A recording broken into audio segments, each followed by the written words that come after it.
My name was Claude Neal. I was 23 years old, a Negro farmhand from Marianna, Florida. On October 19th, 1934, a white girl named Lola Kennedy was found violated and murdered, and I was accused. They pointed at me. There was no real proof. It didn't matter. My life was over the moment they said my name. They took me from jail. They drove me to a quiet spot by the river. This wasn't a secret. They had announced it. The white people knew to come. They didn't just hang me. They made a project out of it. They took their time. They beat me with fists and clubs. They took hot metal irons and pressed them into my skin. I could smell my own flesh burning. Then they took a knife.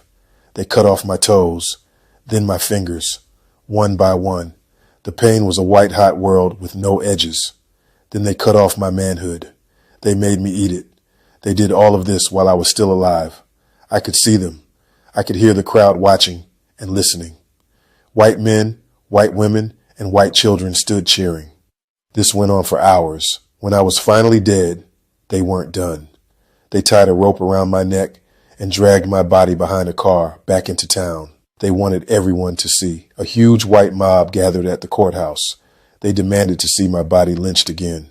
When the sheriff said no, they rioted. They broke windows. They went into the Negro part of town and beat any Negro person they encountered. They burned homes and injured an estimated 200 Negro residents that night, simply for being a Negro and living nearby. Finally, they got what they wanted. They took my broken body and put it on the courthouse steps. They left it there for everyone to walk by and look at. Families walked past me like I was a display in a museum of fear. No one was ever arrested, not one white person. The white lynch mob who cut me, who burned me, who made a crowd watch, went home, washed their hands, and slept in their beds. The newspapers wrote that it was too brutal. They didn't write that it was murder. They didn't print the names of the killers. They treated my murder like the weather, a bad storm that just happened. They killed me to teach a lesson. The lesson was, we can do this to any of you Negroes at any time, and no one will stop us.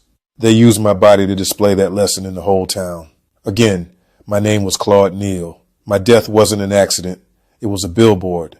And for generations, everyone in Jackson County could see it.